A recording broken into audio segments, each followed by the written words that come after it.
Hello and welcome to Sonic Bytes, the freewheeling conversation and interview series for the eclectic music lover. This week we're extremely excited to present our first musical guest on the show, so please put your hands together and give a warm welcome to the amazingly talented Jonathan Blake.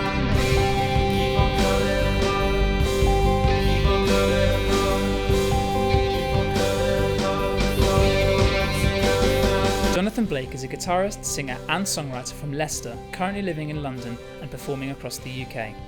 Inspired by artists such as Frank Turner and Bon Iver and bands like Frightened Rabbit and The National, his songs are awash with expansive arrangements, mesmerizing guitar riffs, powerful vocal lines and thoughtful lyrics. After playing guitar from the age of 11 and inspired by none other than the late Scott Hutchison of Frightened Rabbit, Jonathan started writing his own songs when he came to London in 2014 and released his first album, Where I Want to Be, a year later. Since then, he's gone on to release 3 more musical projects: Daughters in 2017, In Movies in 2018, and Fireworks, which debuted in September of 2020. In this episode, we discuss his latest release, Fireworks, as well as the songwriting process, shifting perspectives, writing in a relationship, collaborative writing, playing in bands versus playing solo, being part of a musical community, namely UCL's famous Live Music Society, and much, much more. If you're enjoying the podcast, please follow us on Spotify, Apple or Stitcher, or subscribe to us on YouTube, as it really goes a long way to support the show and helps us keep making even more freewheeling content.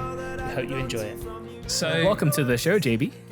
Thank you for having me. Well, we call you JB. You're Jonathan AJB. Blake for the Spotify Jonathan fans. Blake. Yeah. I'm a big fan. I mean, you already know that I've listened to all of the episodes so far.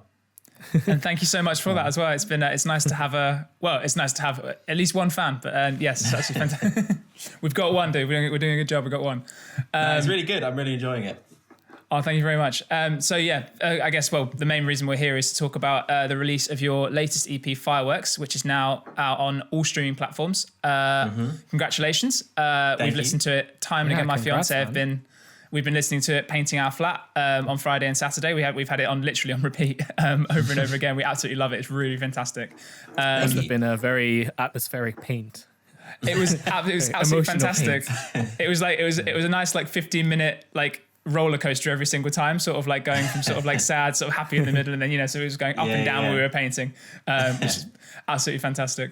One of the things that I was going to ask, I guess straight off to dive into some of the tracks, was so on Halo, Wedding Song, and Fireworks, you've got sort of repeating guitar riffs that go sort of throughout the track, or at least through most of the track. And I know that you're a big fan of using a loop pedal as well.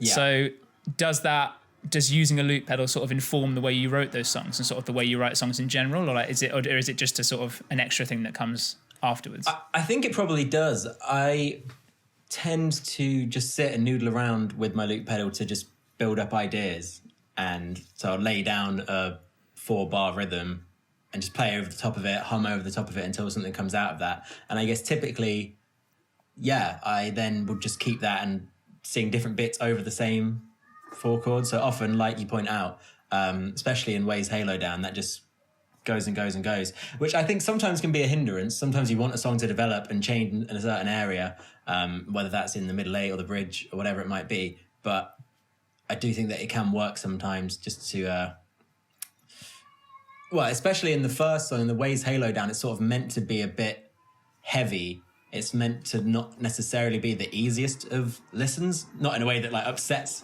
the listener thinking like this, But I think that was kind of the point, the repetition, the staying with you of the loops. It was sort of the intention behind that one. Yeah, it focuses in. I mean, if you're going to introduce loads of new ideas as you go on, then that's what you focus on. Whereas, it allows you to really hone in on that feeling that you're trying to. Exactly. Into. Yeah. I mean, I'm curious on also what that song is about. I mean, if you want to go into it at all. Yeah, no, of course. So it's a wonderful metaphor. Thank you. Yeah, that is for people who don't know me. I'm a huge fan of Frightened Rabbit and Scott Hutchison, who was the lead singer of that band until he passed away in 2018. And I'd actually had that riff, the sort of loop that you hear. I'd written that in April, and then Scott died in May.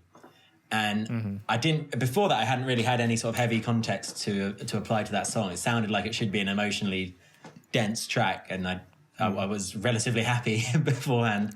And then so it made sense to me that that would be the song that I would write, not necessarily for him, because it's not really, it's more just about him, about the situation, about getting over someone, about death in general. And so it was a very tough song to write. I know that Frank Turner is a big Scott Hutchison fan, and I'm a big Frank Turner fan as well. And he did a set, like a Zoom set, on Facebook about a month or two ago. And at the end, he played a new track, which was the song that he'd written about Scott or for Scott or whatever it might have been.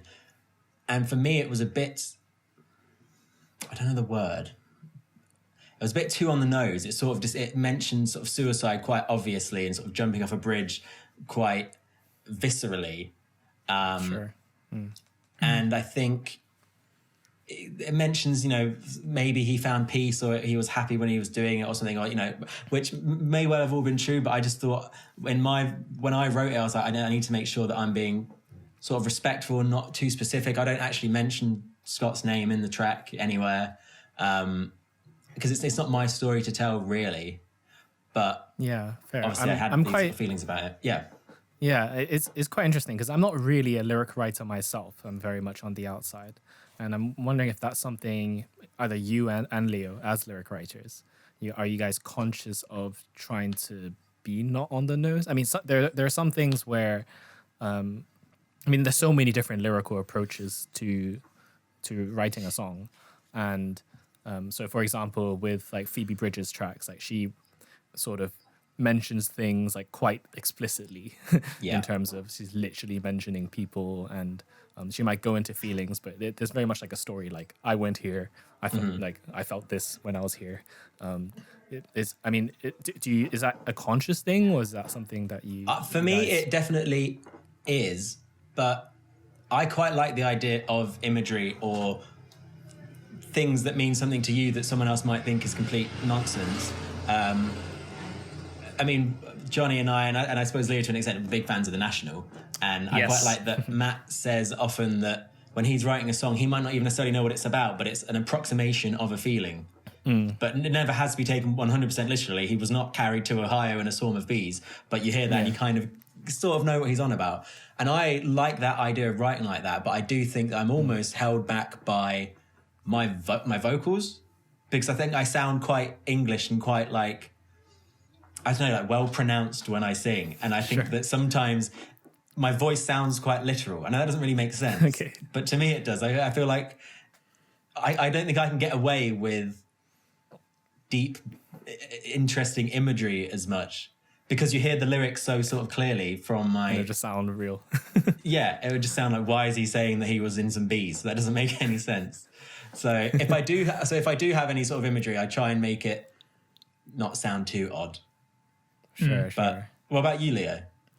In terms of imagery, I think I completely agree. I think writing on the nose is something that I find very difficult to do. And I think I've got a really active sort of self-editing mechanism in my head when I write lyrics. And so if I write something that's too on the nose, my brain's just like, no, don't, what you do, no. Instead, like, it really sort of cuts it back.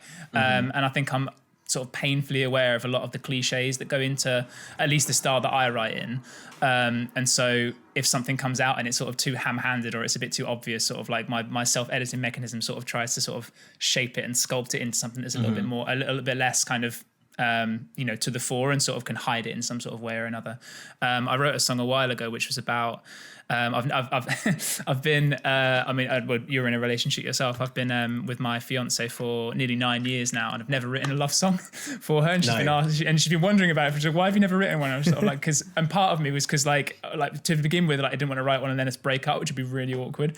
But now sort of that we're engaged and hopefully gonna be staying together, I can sort of try and write one. But it's one of those things where it's such a cliche thing to do that I wanted to find a way of sort of approaching it from a different way. And so like with that particular song, I tried to approach it from the idea of being painfully aware of all the cliches and sort of saying all the things that I could do, you know, just to say that I loved someone, and then to kind of, you know, and so I was trying to, you know, you could, like, you know, for example, to pull down the scars from the sky, you could write a name out on the beach, sort of thing, you know, all these things that you do in songs, but then to sort of say, you know, and we write these things down and we do this all the time, but like at the end of the day, I'd rather just say that you know, and then, but he can't quite bring himself to say it in the song, kind of thing. And so like, it was a way of saying I love you without saying I love you, if that makes sense. And so have that sort of, to have a degree of abstraction so that it wasn't too sort of on the nose, but then also to be aware of the different cliches. So like, that's kind of the way that I kind of get around I think I agree. Sense. Like, you know,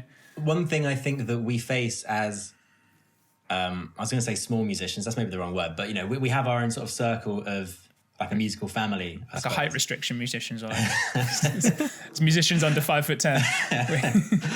But we all know each other. So if I write a song that is either sad or about a breakup or about an ex or about my current relationship, you know that I'm exactly referencing the person that you know it's about, which is a bit odd. And then it doesn't feel so much like a song that you can just sort of put on in the background, because you can almost never detach from the lyrics of it, because you'd always at some point know what you're saying, which is sometimes fine. And like you say, but I haven't written a love song for my girlfriend yet, probably for the same reason as you. And yet there is a song on the EP called Wedding Song, which was my old flatmate and good friend, old flatmates even, they're getting married, and they'd asked me to play their first dance and asked me to write a song for their first dance. And that it's quite a sickly sweet, but not too cheesy love song. And I could write these certain lines in it that are very romantic, because I didn't have to worry about it being me. And you know, those aren't necessarily my feelings. Of course, I feel those things for my girlfriend, but in the context of the song, it's the love between those two, which has made it easier to write, because you can sort of stand back and write a story which is you know, separated from yourself, which made it a bit easier. Yeah, definitely. I was gonna compliment you on the Wedding Song, actually, because I was thinking exactly the same thing while listening to it. The fact that it is about something that is, you know, not a wedding itself isn't cliche, but I think writing about one, you can get very on the nose with certain lyrics. I think "Perfect" by Ed Sheeran, not to criticize the song, but like it's so on the nose, you know, and it's so obviously about that sort of thing. I've played that at a wedding before, so likewise, I've done exactly the same thing, and so like. The way that you manage to sort of abstract it and refract it, but still keep the sort of the message of it, I thought was absolutely fantastic. Really enjoyed it. Thank you. The one thing I had trouble with on that song in particular was I didn't have a name for it. Like I was on my memos on my phone, it was just called Wedding Song, and I was like, "This is the song that's for the wedding." But I wanted to give it a better name that was maybe less obvious, but in the end, I just left it. Wedding Song. It is quite striking of a song. I feel like if you just put some sort of other emotion there as a title, it wouldn't sort of or just like songs that just have the word song in it. You know? Like I can't think of any off the top of my head. Garden Song? But Song 2. Garden Song, there you go. Song 2. But you sit here all day and think of songs. Yeah. But yeah, I get what you mean. Like the perspective of the lyricist, and almost you're either writing from your own personal experience, you're writing about it in the moment, or you're writing about something that you might have experienced like 2 years ago. And then whether you know the people or the subject matter, you know, it's like Phoebe Bridgers doesn't know Eric Clapton, but she can just, you know, shout him out. Diss him in a track. Shout him out, yeah, just completely destroy him in a track.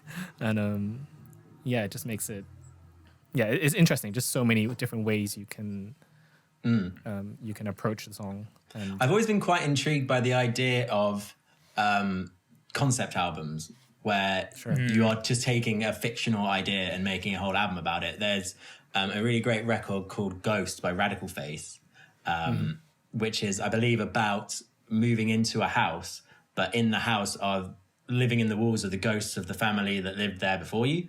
And there's a really fantastic song in it that you may well have heard in movies and adverts called Wrapped in Piano Strings, which actually opens with the line, I saw your father in the hall, his ghost is living in our walls. And then it goes on, just developing that idea. And I was like, it's so interesting, because you don't necessarily have to have an emotion to write that song. You can make it whatever you want it to be. the only trouble with that I find with that now is coming up with a cool idea to write about. I was going to ask, actually, that leads perfectly up to one I was going to ask you about sort of your process of songwriting then. I mean, personally, I don't really have much of a rhyme or reason to it. I wish I did. I wish I could sort of sit down and say, okay, well, now I have a guitar part, now I can write a melody, now I can write the drum parts, and sort of move on and on and on. But like it comes to me in, like, sometimes it's lyrics, sometimes it's guitar, sometimes it's words, sometimes it's a drum. Like it can be anything that sort of inspires. Like London Wonder, for example, one of the songs that I wrote. I literally just had that like. Literally just the London Wonder, and like that was there for like 6 months, and just again and again and again. Just I really like the way that it went da da da da, and then I built a whole song around that. And sometimes and so I was wondering, sort of like for you, how is it that your songs come about? Are you a lyrics man? Are you an instrument guy? Do you write everything down first? Sort of how is it that you write your songs? I, for the most part, will just play around on my guitar or a loop pedal for a while and just keep humming things or playing different riffs. And then when I like something, I'll record that and have a little 30-second memo on my phone that I can come back to. And when I am humming along to the tracks, occasionally there will be like a little word that literally just jumps out and it sort of fits the rhythm. So I think syllables are so important when it comes to a melody that very often there'll just be a syllable there that I never want to change, because then it would ruin the flow of that line. Some tracks like that, I mean, Weigh's Halo Down, I love as a metaphor on the first track of the album, but that, I sort of just said that, didn't mean anything. Like when I was recording it, that's just what the sound on the memo sounded like. And then I expanded on that sort of outwards. And thought, like, what could that mean going backwards? And it's the same for certain tracks. I think, Leo, you quite like one of mine called Backpack Dreams. I absolutely do, yes. Which is very nice of you. But that was, again, gibberish. I was just humming words. I think I was actually in my room and I saw a rucksack. Like, it's as simple as that. And I was like, what does that even mean? But when I was humming that over and over, I was like, well, I can't change that now because it sort of sounds right. But then there's also the times you mentioned having a melody that you just want to expand on and being stuck on it for a few months. That was the case with Fashion Show from my second album. Where another amazing track. Definitely check that out, guys. Fashion Show by Jonathan Blake. I had that riff that goes throughout the whole track since 2015, which was before I even put an album out. And I could not develop that for the life of me. And so eventually I was just like, just write anything. And it's like this pretty fictional story over the top of it now, just because I was like, I want this to be a song. I had to really force that one. Yeah, and I think I'm very interested in your writing process over the years, because I think we have a circle of musician friends, and we all create all sorts of music in very different ways via our University Live Music Society, and I think you're probably the most prolific in terms of actually releasing minutes of music. I think by quite a long way, yes. Yeah, I'm always quite. It's almost as if I'm almost jealous of how you're able to actually decide on ideas and not dwell too long on them and actually stick to some sort of release schedule. That's kind of it. You hitting the nail on the head with. I'm not too precious about them. I think because I know the level I'm at. I kind of know that when I release something like this, it's not going to be played on like national radio or be in stadiums or anything. I'm doing it because I just enjoy it, and I could just put them on like SoundCloud and release a song anytime I finish writing it and record it on my phone in the living room or something. But people listen to their music on Spotify and on Apple Music, so I was like, well, I'll just put the stuff on there then. And some of the mixes aren't always the best. I'm not very skilled in that department, but it just helps sort of spread it out a little bit further. And yeah, I'm not too... I mean, that was kind of the premise of Fireworks. You mentioned release schedule. I had been doing one release a year. Sure. And then in 2019, I don't know what happened. I just didn't release anything. And I was kind of gutted by that, a bit like disappointed. And I think it's because I was a really big fan of my own album, that album In Movies. I really enjoyed it. And there are certain moments on that album which I didn't know how I could top. Obviously, they're topped by 1,000 other artists, but for myself, I think I thought I'd hit my own capacity. And so I was like, well, there's no point releasing anything else now. So, but eventually I sort of got over that and thought, well, I'm the only one in my way here. And that's sort of what Fireworks was about. Even that track Fireworks, it's not perfect in terms of the mix. It's probably not perfect in some of the vocals on it, even though they just loop over one note. And the line is keep on coming apart. But that's sort of what, it doesn't have to be perfect for something to be enjoyed by someone or to be worth sharing. And so, I guess Prolific is probably... I probably have the most songs on Spotify, but I'm sure that other people have better songs not on Spotify. but it's all just a bit of fun, really, isn't it? Might as well put them on there. Yeah, I think it's a really good attitude to have, though, because I think it means that you don't get trapped by sort of a seminal work that you have. In that, a lot of artists can be sort of held prisoner by the best album that they bring out. I'm just trying to think of, like, for example, Appetite for Destruction by Guns N' Roses that has Sweet Child of Mine. So if you've released an album like that and it's so good and it's so well received and it's so sort of internationally acclaimed, but where do you go from that? You're literally on top of the mountain, sort of like, do you like, and you can't go any higher. So either you go in a different direction, you sort of, or you just you I guess you discover sort of why you really enjoy making music in the first place. Like, is it to reach the top of the mountain, or is it just because you absolutely love doing it? It doesn't matter how critically acclaimed it is, how much money it makes you anymore. It's just about, you like making art for the sake of doing it, and you like releasing it because you like people to hear it, which I think. And that's not to say, though, that people don't still just sing Where You Are from my first album at me. I mean, that is definitely still true. I mean, it's such a good song, and like, it just hits.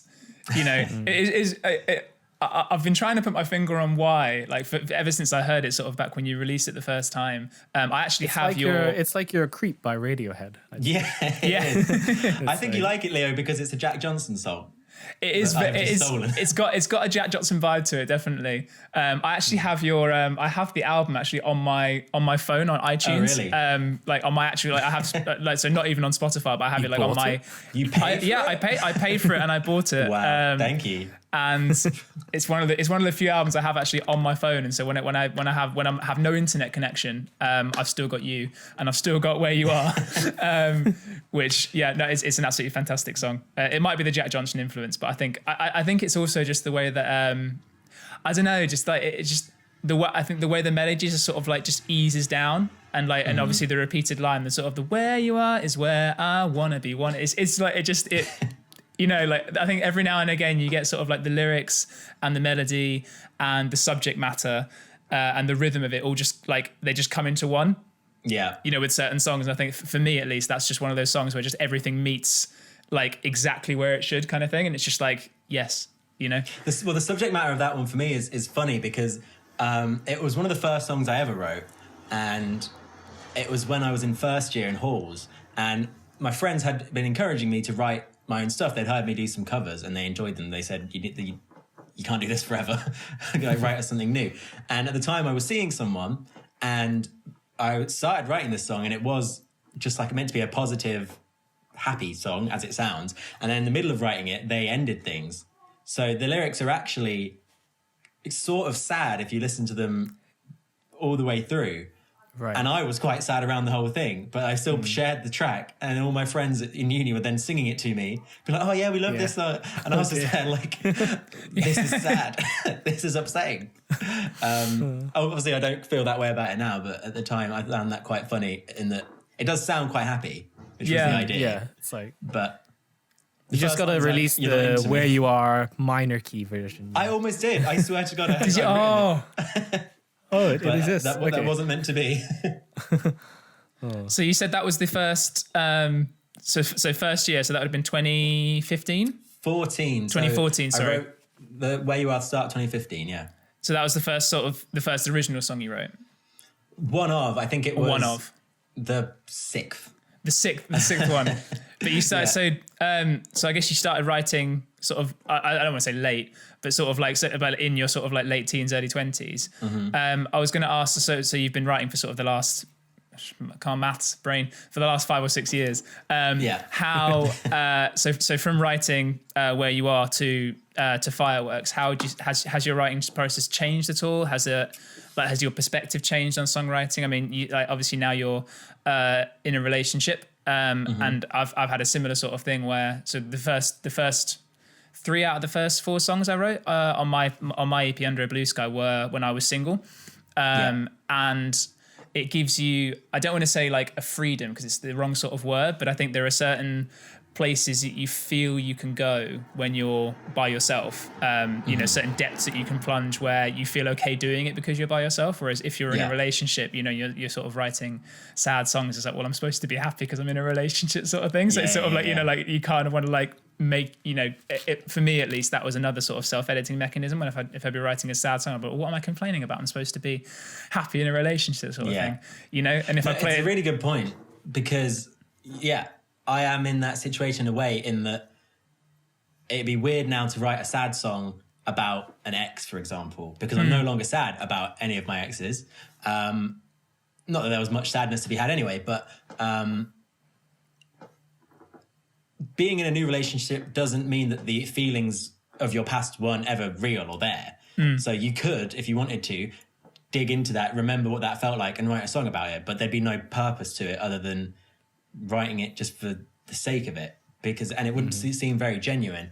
At the same time, I do still have some songs I've written but not released that sometimes I will look back on and think, oh, maybe I could do something with that now.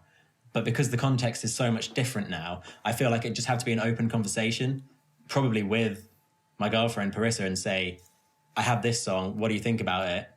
Because I do have to consider what people will think when they listen to these tracks now, with her in mind. Because if I'm writing a song about a breakup or whatever, then they'd be like, what, have they had trouble? Are they okay? But if they're sort of in on it, I mean, there is one track on the new EP called I'm Not Sad About It, which was about like a Tinder date from 2 years ago. Oh, right. And which is such a banger, might I just add.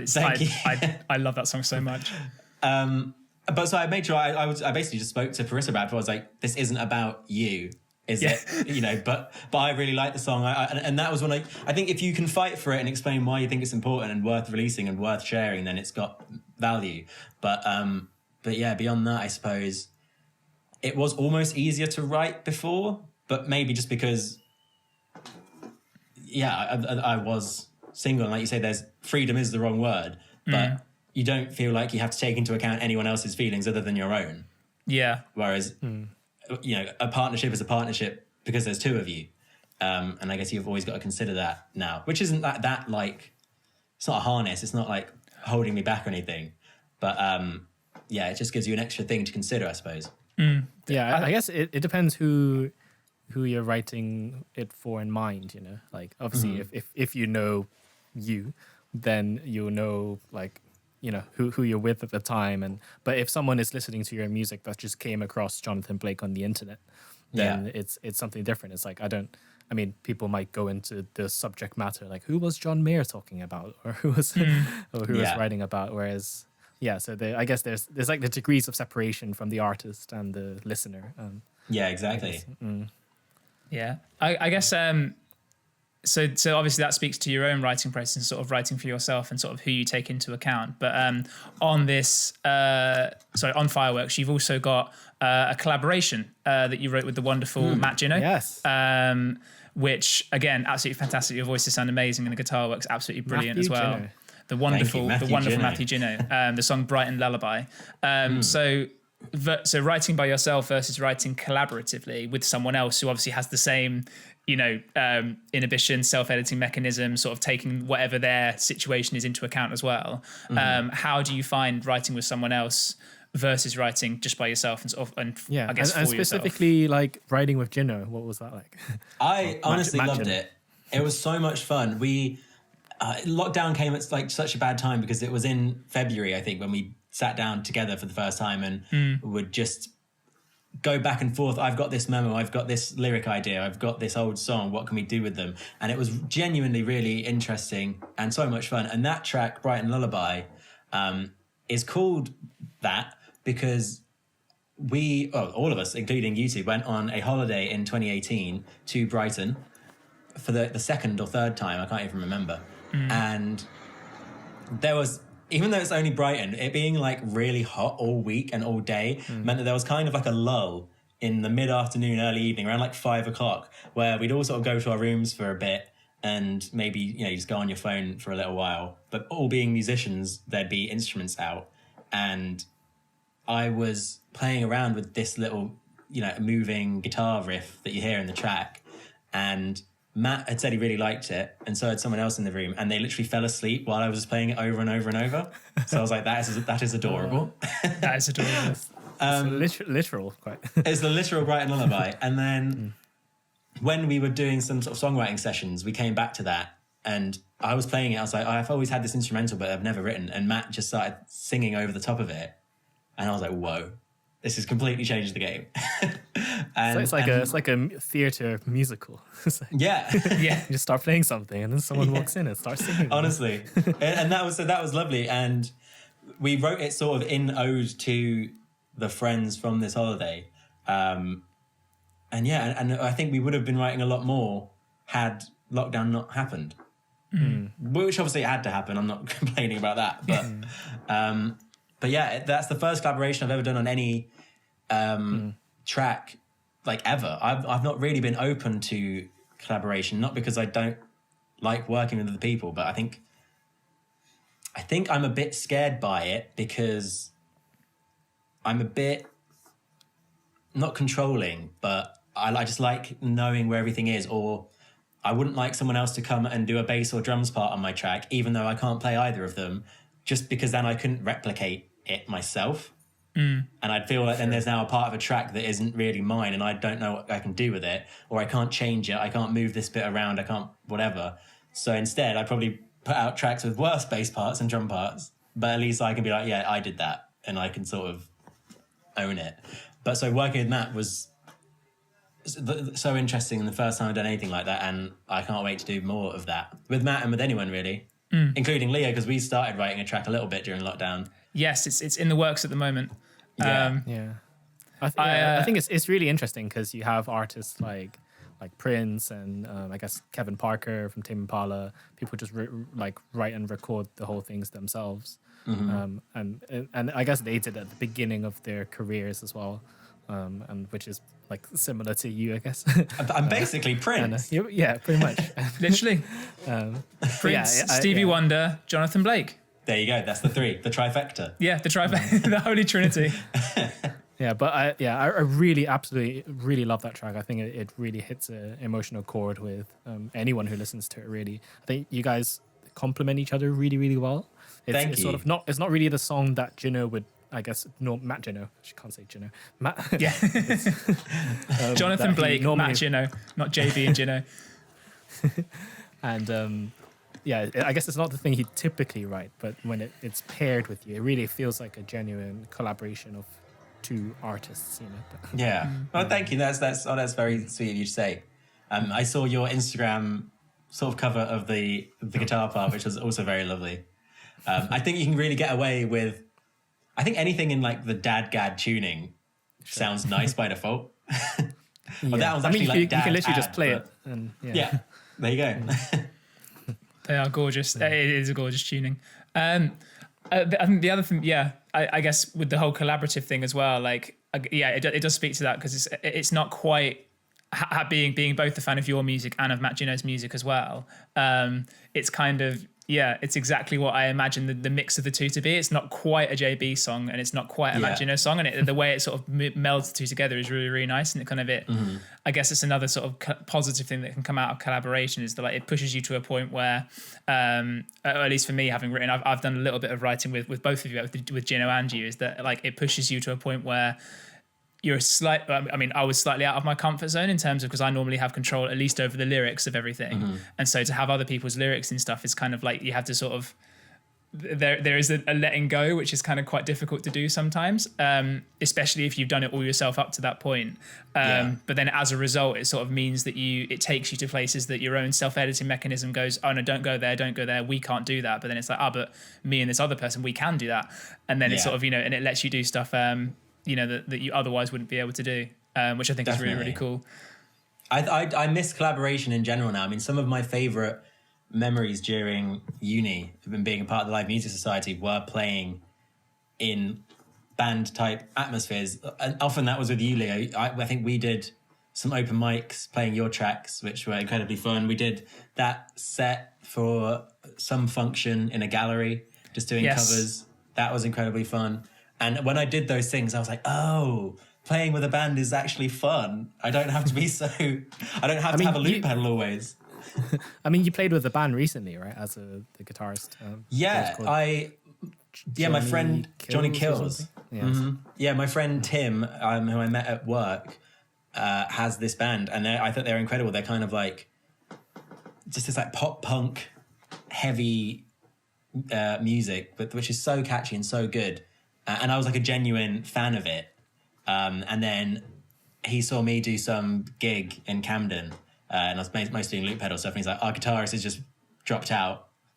Come and play in our set." And it was, probably the most fun I had in 2020 pre-lockdown.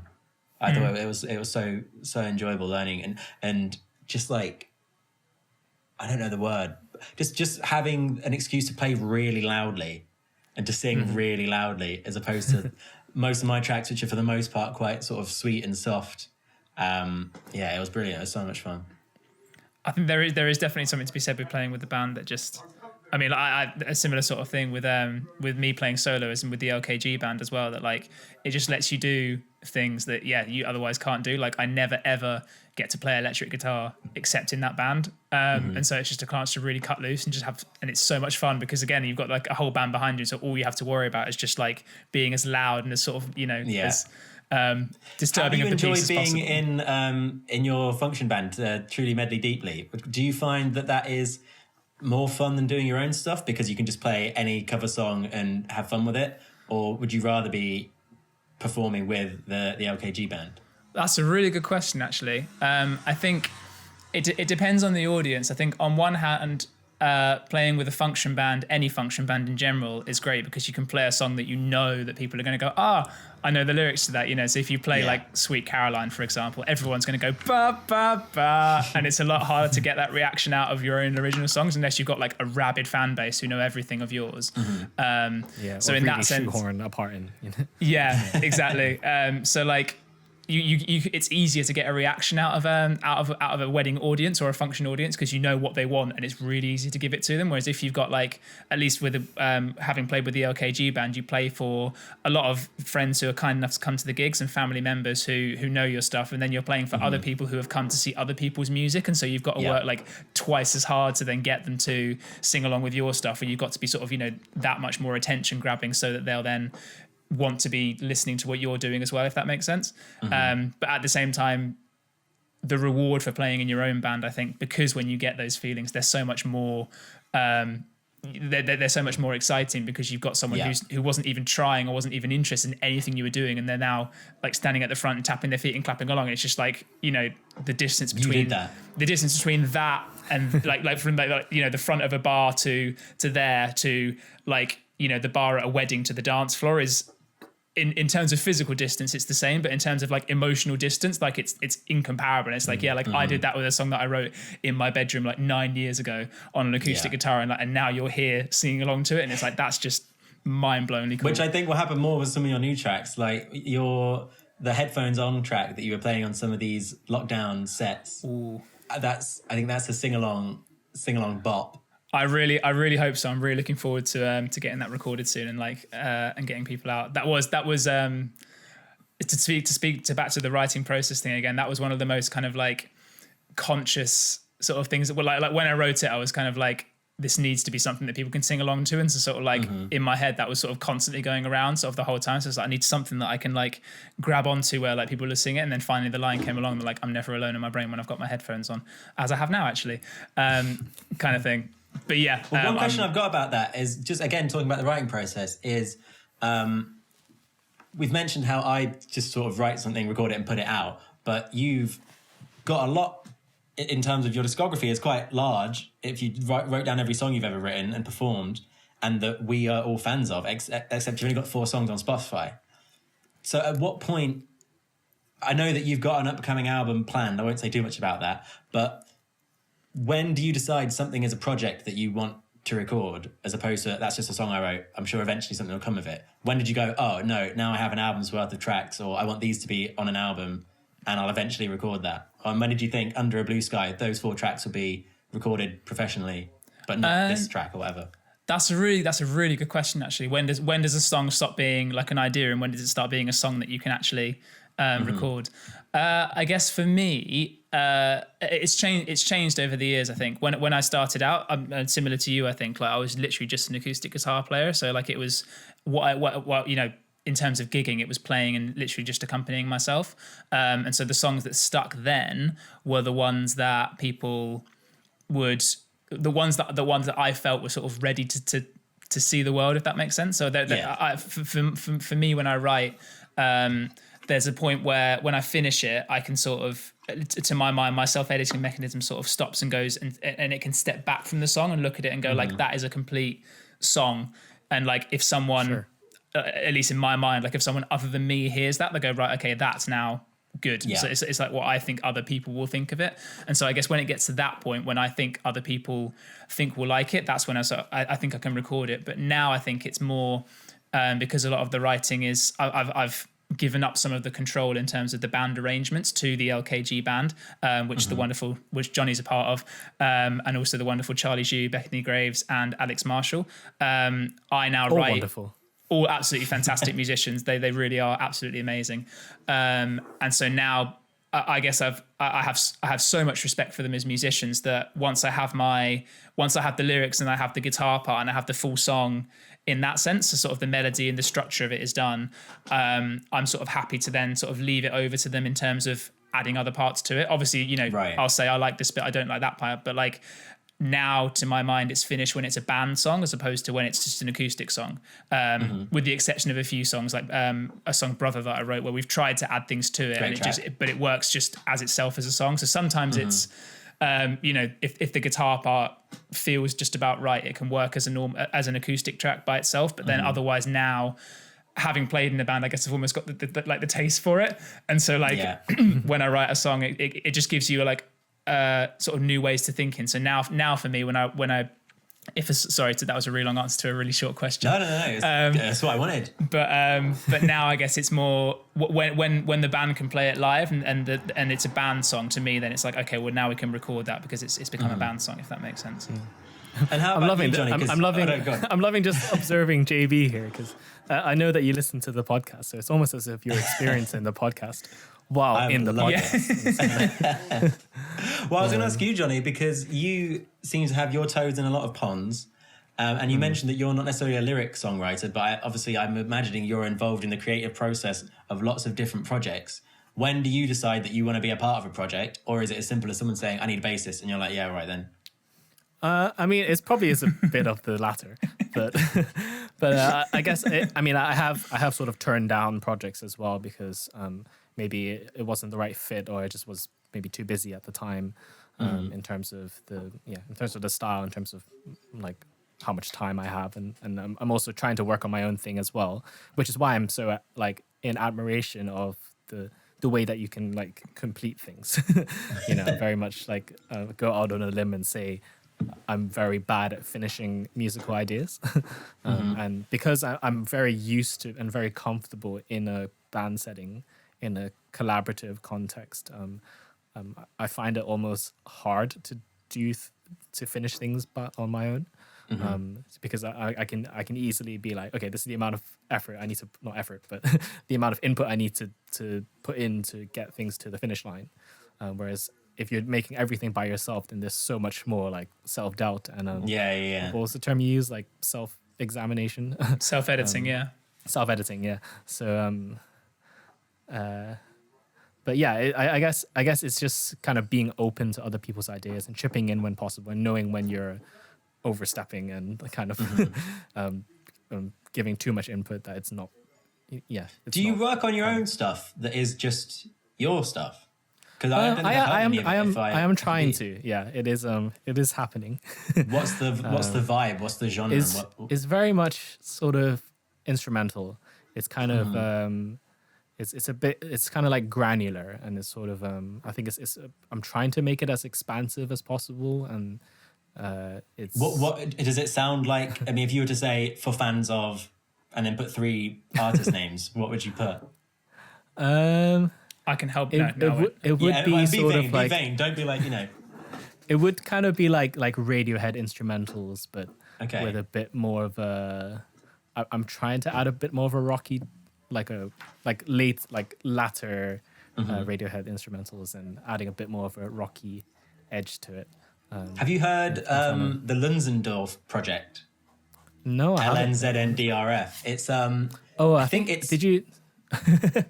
And yeah, lots of snarky puppy influence there. I mean, Leo's heard a bit of it. Yeah. Oh, really? I haven't heard any of it. It's fantastic. It's absolutely brilliant. I was just only mentioning Lunzendorf because it's I think it's Ben Lands from Beirut, and the band, not the country, and the two. I think you did send me a track, brothers. Yeah. I think they've just released a new EP, and it used to be one of them would sing on it, and those are great, but now it's almost purely there's like 20-minute long tracks on these projects, like completely instrumental now. I feel like you'd vibe on that. Sure. Oh, I'll definitely check it out. Thanks for letting me know. I've just noted it down mid-podcast. But I'm curious. In terms of bands and stuff, is that something you'd want to explore in the future? No, definitely. Our good friend that we already mentioned more than once, Beth Graves, messaged me and a few of our other friends, Wilf and Charlie, and said we should play some of JB's tracks. And I thought that was very sweet. I didn't think much would come of it, but we've been speaking about it more and more. We had one rehearsal pre-lockdown, and I think I had a bit of hesitation towards it, mainly because I don't know how to tell Wilf to play bass on my track because I never wrote down a bass part. I barely ever record a bass part. I wouldn't know how it's meant to look. And likewise with Charlie, if it's not just bass and snare drum, I don't know what you do. So it's harder to just sort of play the songs. There are no staves or anything to be read. But I think that hopefully that will become something at one point. They seem very keen, and that's very sweet of them to have suggested it. And I'm definitely going to jump at that idea as soon as we can. Yeah, I mean it's one of those things. I feel like they have a really good ear. Definitely. So as long as you trust those musicians to, it's not like just random dudes you just hired off Craigslist. Yeah. Is Craigslist even still a thing? I don't even know. It might be. Gumtree. Yeah, I mean, speaking to them, we all come from that same community of the UCL Live Music Society, and it's nice to sort of, not everyone will have it, so it's almost sometimes I just don't want to take it for granted, but to have people to feedback off of, and even just to call on to do something. Exactly. Has that informed any of your musical choices at all? I mean, obviously because you write for yourself. But has that... That's actually a really good question, and I don't think it has yet. I'd say that 4 of the 5 tracks on the new EP, I'd written the majority of at least I'd had like a voice memo that I'd recorded that basically became the song from 2018. So I hadn't had the idea of it becoming a band thing at that time. But now, I suppose moving forward, there wouldn't be necessarily something to hold me back on that. And whether that's with the band or thinking, this is a sort of song I wouldn't normally write, but maybe Matt and I can work on this because it's something that maybe we could work on together. So I think I'll be less negative on memos that I don't like anymore, and maybe think, actually, what could become of this if I try and look at it from a different lens? So that's an interesting way of framing it, actually.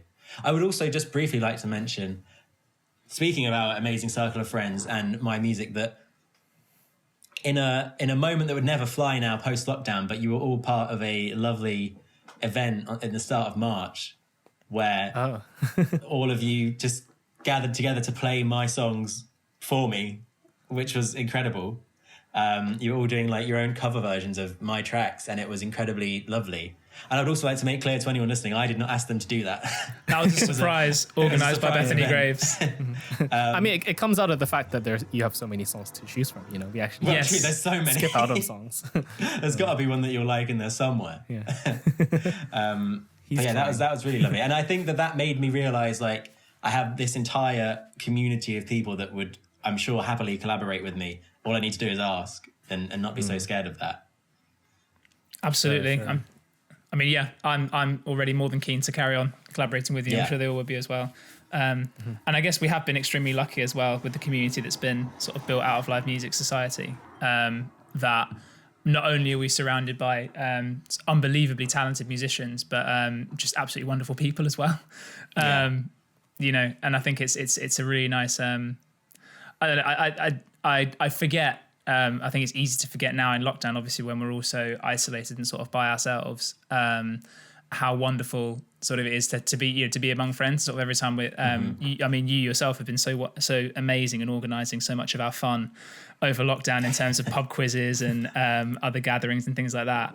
But like every time, you know, I hopped on a Zoom call or saw everyone again, I'm reminded again and again sort of how lucky we all are to have friends like Definitely. that, and just how, you know, and how just how absolutely wonderful they all are, and sort of that it's, you know, there's no expectation, there's no you know, it doesn't come with it's not a subscription you have to pay or anything. It's just an absolutely wonderful friendship group that we're all very fortunate to be a part of.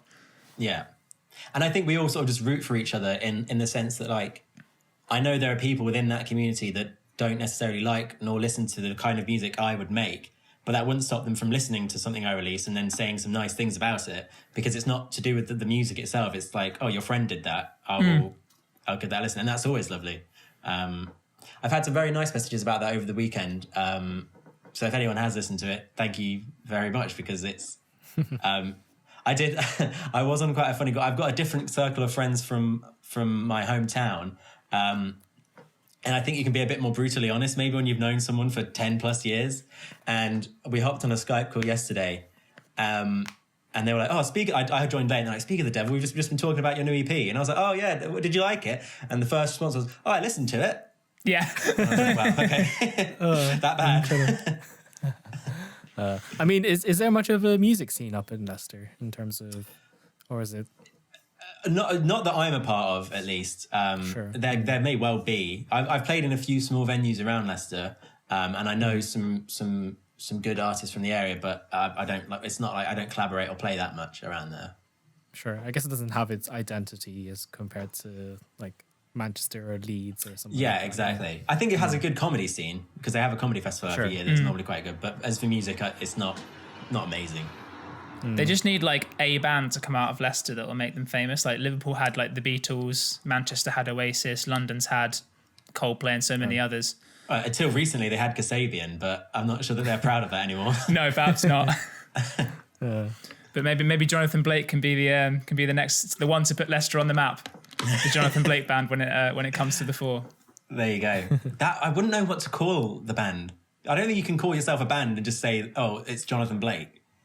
But then I'm not sure I'd like, you know, obviously you got like Frank Turner and the Sleeping Souls, Bruce Springsteen and the E Street Band. Like, would it be Jonathan Blake and the Somethings, or would we just come up with a different name? It's a tricky quiz for this week, folks. that is a tricky one. Oh yeah, the bands of solo artists. Yeah. Like, oh man, because like at the same time, obviously it's got to be something that suits you as an artist, but it's also got to be something that, I mean, it depends sort of like what the dynamic is between you and your band. If it's a band you've hired, like, you are going to be the Pips and I am Gladys Knight, you know, it's like, and I'm paying you, so that's fine. But like, obviously if it's your friends, they've got to sort of be happy being called whatever they are. Like we were going to be Greg Anderson and the Minor Sevenths for a while. And sort of, so we had this whole thing, do I want to be a minor seventh? Do I want to be a major seventh? What if I want to be a minor ninth? And just this whole like silly conversation about that, you know. But I don't know. I think I think Jonathan Blake, like, you know, like you as yourself can work like as a, like if you think of it as an entity, especially if you've written all the music as you have, in terms of, you know, you've done the drum, you've done the bass, you've literally written the entire sort of your entire discography so far. If it's you sort of, you know, feeding the music to the musicians, then I guess I would feel more comfortable that way, sort of like calling it Jonathan Blake, you know, in that sense. What about your solo projects, Johnny? Do you have a name in mind? No, I think that's gonna come when it's finished. You know, I think it's one of those things. It's like, I'm not putting a name to it yet because it might end up being a completely different thing, and then the name might. I mean, I should just probably put a working name title to it. I mean, I'm gonna need all your advice in terms of like finishing things and actually putting things out. You know.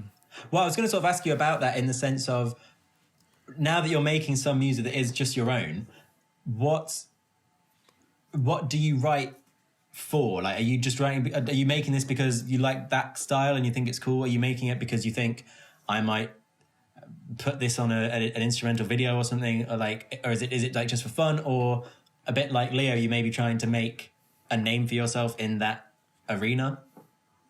Yeah, I think it's just a bit of fun and just trying to challenge myself and have something to, call my own. I feel like I do have ideas I want to put out there and put onto a recording of some sort.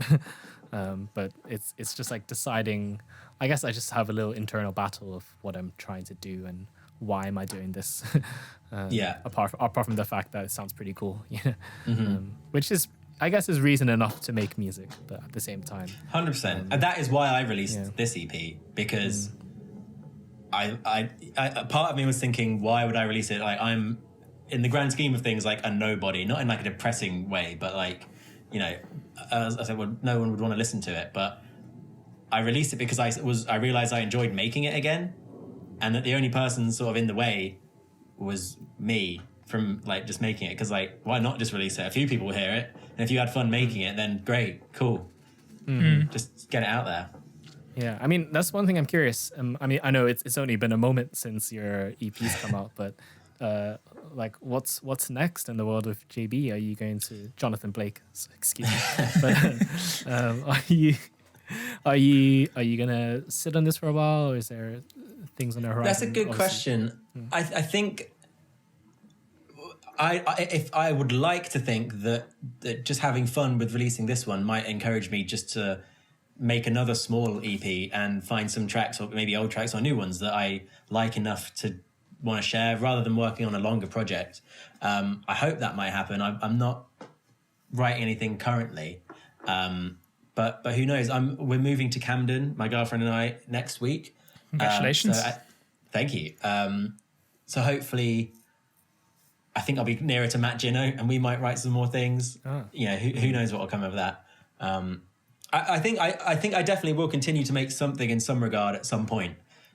Mainly just because of the response, not in terms of I need people to tell me something I made was good, but I can share it to certain different groups on Facebook or Reddit, and then get someone from Australia and someone from America and someone from Scotland and France message me and be like, that was a really great track. I put this on while I was at work today, and I have no idea who they are, but in some small way, something that I made in my bedroom is like now a part of their life in some sort. And that's crazy. And I love that. And that is why I think I will continue to do it at some level, because why not? Yeah, I mean, it's so easy to distribute and release things now. It's kind of 100%. Yeah, you gotta do it if you have the means / desire to, Yeah, definitely. The last thing I was going to ask was, so as you said, you've been writing for sort of 5 or 6 years now. As a more seasoned writer as you are now, and as a musician as well, if you had like a single piece of advice you'd give to yourself starting out, back in 2014, sort of what would it be? Or earlier. Or earlier, even like 10-year-old Jonathan Blake, like what would you say to him to sort of, whenever you started playing guitar? Or I think we've spoken about this in the past. I know that you and I have spoken about it, Leo. I think you have to have realistic goals, and those can change and update as you go along. But I think, when you're 10, you might think I want a number one single, and that's fine. But if you are 18, 20, 25, and you might be doing a really busy uni degree, you might be in a full-time job, I think you can still have fun and still get something out of making music if you're not expecting to make it or make that your career, which some people do, and some people should chase that. Some people are incredibly talented, and that should be their destiny of sorts. But for me, like I said with this one, just having a few people from around the world hear it and have it affect them or make them happier or whatever, that was incredible. I did a gig back in like 2016 in Leicester, and they had my name up in the letters outside the venue, and I was like, that's really cool. And then the one I really wanted, which I got with the track Where You Are, which we've already discussed, which for me is a love it or hate it one, but I wanted to play a song and have the people I'm playing it to sing it to me without me asking them to do that. And that happened with that song. And I might not love that song, but I will always love it for that reason, because like that's so silly. I had an audience of people singing a song that I wrote at me, and I love that. And so I think if you can be realistic about what you want out of music, that is what I would tell my 10-year-old self. That's and very... lose some weight. You're a chubby child. You were adorable as a child. We've seen many photos, and they're absolutely fantastic. Yeah, I can't remember where they all came from, but we have seen a lot of photos of you. Yeah, probably you. Yeah. And that's absolutely fantastic advice. And I think, I guess for anyone starting out or considering a career in music, it's something to consider. Again, not as any sort of authoritative body on the subject, but I think.